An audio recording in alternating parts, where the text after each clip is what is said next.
Hello guys, Radhe Radhe. आज मैं आप लोगों के सामने फिर आई हूँ एकादशी की वीडियो लेके। हरि विष्णु जी की, कृष्ण जी की एकादशी जो हम सब जानते हैं, और उन्हें एकादशी जो है विष्णु जी को और कृष्ण जी को समर्पित होती है। तो मैं उसकी वीडियो आप लोगों के सामने लेकर आई हूँ। तो आप लोगों से निवेदन करती हूँ, अगर आप इस चैनल पे नए हैं तो चैनल को सब्सक्राइब करना, वीडियो को लाइक करना बिल्कुल भी मत भूलिए। और अब हम एकादशी की बात करते हैं कि एकादशी कब है, किस दिन है, क्या मुहूर्त है, किस टाइम मुहूर्त शुरुआत होगा, कब इसका समापन होगा। तो ये सारी जानकारी मैं आपको इस वीडियो में दूंगी। तो चलिए अब हम बात करेंगे एकादशी की, लेकिन प्लीज़ उससे पहले मेरी रिक्वेस्ट है कि अगर आप चैनल पे नए हैं तो चैनल को सब्सक्राइब करना और बेल आइकन दबाना बिल्कुल भी मत भूलिए, ताकि आपको मेरी हर वीडियो मिल पाए और हर वीडियो का नोटिफिकेशन आप तक पहुंच पाए। मेरी कोशिश रहती है कि मैं अच्छी से अच्छी वीडियो आप लोगों के लिए बनाऊं जिसमें आपको संपूर्ण जानकारी मिले। तो चलिए अब हम एकादशी की वीडियो को स्टार्ट करते हैं। तो पहले हम जानते हैं एकादशी है कब। तो हम बात करेंगे एकादशी की। एकादशी की अगर मैं बात करूं और एकादशी के बारे में अगर आपको बताऊं विस्तार से, आज मैं आपको बताऊंगी। तो देखिए, साल में 24 एकादशी का व्रत रखा जाता है जो सभी भगवान विष्णु को समर्पित होता है। एकादशी का व्रत हर माह के शुक्ल और कृष्ण पक्ष की एकादशी तिथि पर ही रखा जाता है, जो हर माह में 2 बार आती है। कोई कोई बहुत ही ऐसा महीना होता है कि जिसमें 3 बार भी एकादशी पड़ जाती है, लेकिन मोस्टली जो एकादशी हैं वो ज़्यादातर 2 बार ही पड़ती हैं। मान्यताओं के अनुसार सभी एकादशी का अपना एक विशेष महत्व होता है। सभी एकादशी अपना एक विशेष महत्व रखती हैं, परंतु सफलता को सबसे प्रमुख माना गया है। पंचांग के अनुसार अगर हम बात करें तो पोष माह के कृष्ण पक्ष की एकादशी को सफला एकादशी का कहा जाता है, और इसी दिन सफला एकादशी का व्रत भी रखा जाता है। इस साल जो ये व्रत है, ये 26 दिसंबर 2024 को सफला एकादशी का व्रत रखा जा रहा है। इस दिन सृष्टि के संचालक विष्णु जी की आराधना करने पर सभी कार्यों में आपको सफलता हासिल होती है। तो मान्यता इस तरह की है, कहा जाता है कि सफला एकादशी पर लंबे समय से रुके हुए कार्य को करने पर उनमें सफलता अवश्य मिलती है। अगर आपके कोई भी काम है जो काफ़ी समय से रुके हुए हैं, तो सफला एकादशी से आप एकादशी के व्रत को स्टार्ट कर सकते हैं, और अब आपके जो काम रुके हुए हैं उसका आपको क्या करना है, अपने हाथ में जल रखना है और विष्णु जी के सामने बोलना है कि मैं आज से आपका एकादशी का व्रत स्टार्ट कर रहा हूँ या स्टार्ट कर रही हूँ, और ये मेरे जो काम है आप इसकी तरफ ध्यान दीजिए, इसको पूरा कीजिए। तो वो अवश्य ही आपके पूरे होंगे। धार्मिक ग्रंथों के अनुसार सफला एकादशी अपने में ही सफलता के अर्थ से परिपूर्ण होती है। इस तिथि पर भगवान विष्णु और माँ लक्ष्मी की आराधना की जाती है। मैंने आपको पहले भी बताया है कि इसमें माता लक्ष्मी जी और विष्णु जी की आप जितनी उपासना करेंगे उतना ही आपके लिए अच्छा होगा। तो भगवान विष्णु और माता लक्ष्मी की उपासना से साधक को हर क्षेत्र में सफलता प्राप्त होती है। तो अब हम जानेंगे इसकी पूजा विधि के बारे में कि एकादशी कब है, क्या उसका मुहूर्त है, किस टाइम वो शुरू होगी और किस टाइम उसका समापन होगा।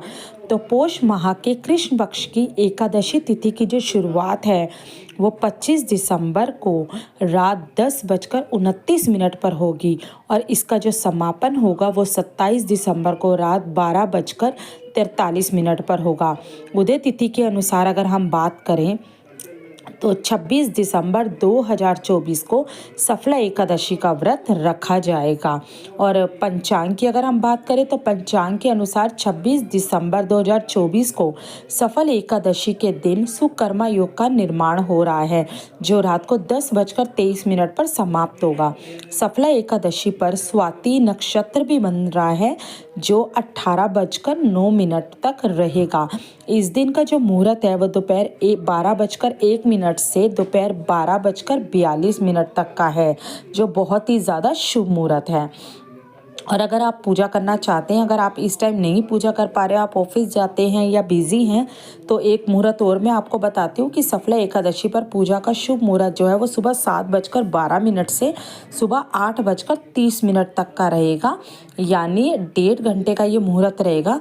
आप इस विधि में भगवान विष्णु और माँ लक्ष्मी की पूजा कर सकते हैं, जितना हो आप उनकी आराधना कर सकते हैं।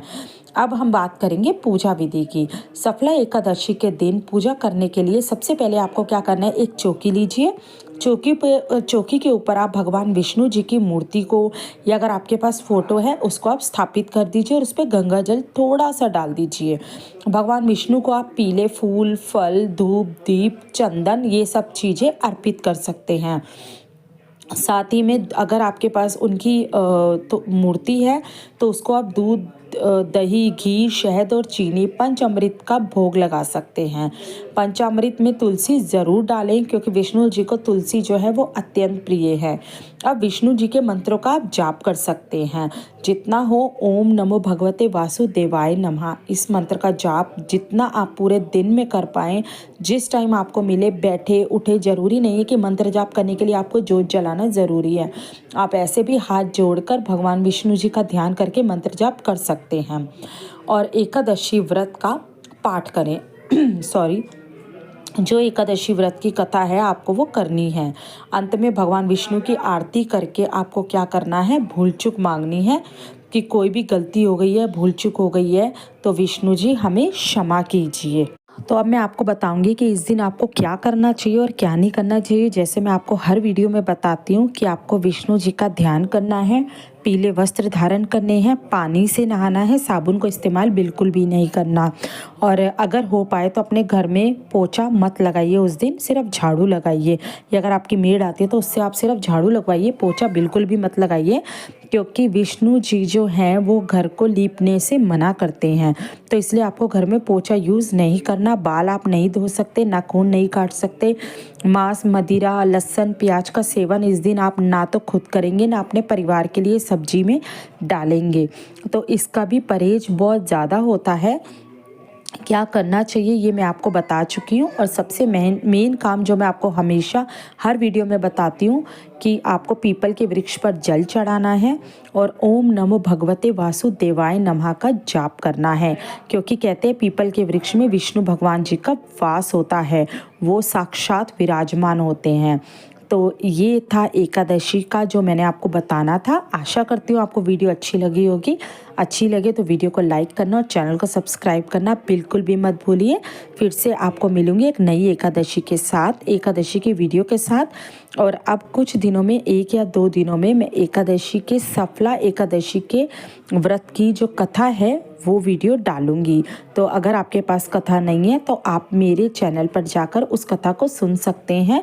बोलूँगी मैं, अगर आपको व्रत रखना है तो आप अपने चैनल पर उस कथा को चलाकर छोड़ सकते हैं, जिससे आपको पूरा उतना ही फल प्राप्त होगा जितना कथा पढ़ने वाले को होता है, उतना ही कथा सुनने वाले को होता है।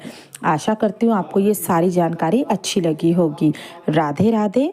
आपसे अब अपनी वाणी को विराम देती हूँ और नई वीडियो के साथ आप लोगों से फिर से मिलूंगी। जय श्री कृष्णा। राधे राधे।